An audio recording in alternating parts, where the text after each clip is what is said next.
ദൈവനാമത്തിന് മഹത്വമുണ്ടാകട്ടെ. സഹോദരങ്ങളെ, പിതാവായ ദൈവം കോപിക്കുമോ? കോപിക്കും. നമ്മുടെ തിന്മ നിറഞ്ഞ പ്രവൃത്തികൾ പിതാവായ ദൈവത്തെ കോപിപ്പിക്കുക തന്നെ ചെയ്യും. പക്ഷേ ആ കോപത്തിൻ്റെ സ്വഭാവത്തെക്കുറിച്ച് ബൈബിൾ ചില വചനങ്ങളിലൂടെ നമുക്ക് വ്യക്തമാക്കി തരുന്നുണ്ട്.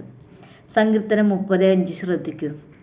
അവിടുത്തെ കോപം ക്ഷണനേരത്തേക്കേ ഉള്ളൂ, അവിടുത്തെ പ്രസാദമോ ജീവപര്യന്തമുള്ളത്. സന്ധ്യയ്ക്ക് കരച്ചിൽ വന്ന് രാത്രിയിൽ വസിക്കും, ഉഷസ്സിലാകട്ടെ ആനന്ദഘോഷം വരുന്നു. നമ്മുടെ പാപപ്രവൃത്തികൾ കണ്ട് ക്ഷണനേരത്തേക്ക് കോപിക്കുന്ന പിതാവിൻ്റെ കോപത്തിൽ നിന്ന് രക്ഷപ്പെടാൻ നാം എന്തു ചെയ്യണം? സങ്കീർത്തനം 2:12 കേൾക്കൂ. ദൈവം കോപിച്ചിട്ട് നിങ്ങൾ വഴിയിൽ വെച്ച് നശിക്കാതിരിക്കുവാൻ ദൈവപുത്രനെ ചുംബിക്കുവിൻ. ദൈവത്തിൻ്റെ കോപം ക്ഷണനേരത്തേക്കേ ഉള്ളൂ. ദൈവത്തെ ശരണം പ്രാപിക്കുന്ന എല്ലാവരും ഭാഗ്യവാന്മാർ. യോഹന്നാൻ 3:16 തൻ്റെ ഏകജാതനായ പുത്രനെ ആണ് പിതാവായ ദൈവം നമുക്ക് നൽകിയിരിക്കുന്നതെന്ന് പറയുന്നുണ്ട്. പുത്രനെ ചുംബിക്കുന്നതിൽ നിന്നും സ്നേഹം, വിശ്വസ്തത, കീഴടങ്ങൽ, ബഹുമാനം, സമർപ്പണം എന്നിവയാൽ പുത്രനെ സ്വീകരിച്ചാൽ പിതാവായ ദൈവത്തിൻ്റെ ക്ഷണികമായ കോപത്തിൽ നിന്നും നമുക്ക് രക്ഷപ്പെടാമെന്ന് കാണിക്കുന്നു. ലൂക്ക 7:38 യേശുവിൻ്റെ പാദങ്ങൾ ചുംബിച്ച ഒരു മറിയത്തെ നമുക്ക് കാണാം. പാപിയായ അവളുടെ നിരവധിയായ പാപങ്ങൾ ക്ഷമിക്കപ്പെട്ടു. ക്രിസ്തുവിൽ വിശ്വസിച്ച് ക്രിസ്തുവാകുന്ന വഴിയിൽ വിശ്വാസമർപ്പിച്ച് നീങ്ങിയാൽ നാം കോപം വിട്ടൊഴിഞ്ഞ് ഭാഗ്യവാന്മാരായിത്തീരും. യെശയ്യാവ് 54:8 പറയുന്നു, ശ്രദ്ധിക്കൂ.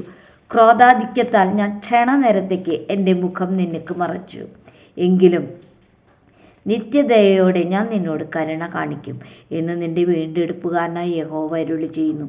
ദൈവത്തിൻ്റെ കോപം കുറച്ചു നേരത്തേക്കേ ഉള്ളൂ എന്നും കരുണ വലുതാണെന്നും ഈ വചനങ്ങൾ നമുക്ക് മനസ്സിലാക്കി തരുന്നു. ദൈവത്തിൻ്റെ ക്ഷണികമായ കോപം തൻ്റെ ജനത്തിൻ്റെ പാപത്തോടുള്ള പ്രതികരണമാണ് കാണിക്കുന്നത്. ഇത് ദൈവത്തിൻ്റെ നീതിയെയാണ് പ്രതിഫലിപ്പിക്കുന്നത്.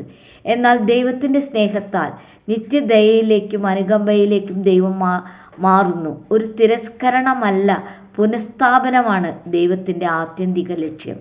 ദൈവത്തിൻ്റെ ശിക്ഷണങ്ങൾ താൽക്കാലികമാണെന്നും എന്നാൽ ദൈവത്തിൻ്റെ സ്നേഹം ശാശ്വതമാണെന്നുമാണ് ഈ വാക്യങ്ങൾ കാണിക്കുന്നത്. ഇവിടെ വീണ്ടെടുപ്പുകാരൻ എന്ന് പറഞ്ഞതിലൂടെ തൻ്റെ ജനത്തെ രക്ഷിക്കുന്നതിലും പുനഃസ്ഥാപിക്കുന്നതിലും ദൈവത്തിനുള്ള പങ്ക് കാണിക്കുന്നു. ക്ഷണികമായ ദൈവത്തിൻ്റെ കോപം ദൈവത്തിൻ്റെ നീതിയാണ്, പാപത്തെ കൈകാര്യം ചെയ്യുന്നതിലുള്ള ദൈവനീതി.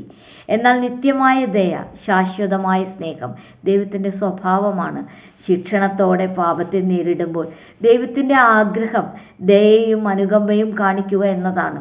അതിനാൽ സഹോദരങ്ങളെ, പാപം ചെയ്ത് ദൈവത്തിൽ നിന്ന് അകലാൻ നാം ഇടയാകുമ്പോൾ ദൈവത്തിൻ്റെ നീതിയുടെ കോപത്തിൽ നിന്ന് രക്ഷപ്പെടാൻ ദൈവപുത്രനായ യേശുവിനെ ചുംബിച്ച് ആ വഴിയിൽ നടന്ന് നാം നശിക്കാതിരിക്കാൻ നമുക്ക് ശ്രമിക്കാം.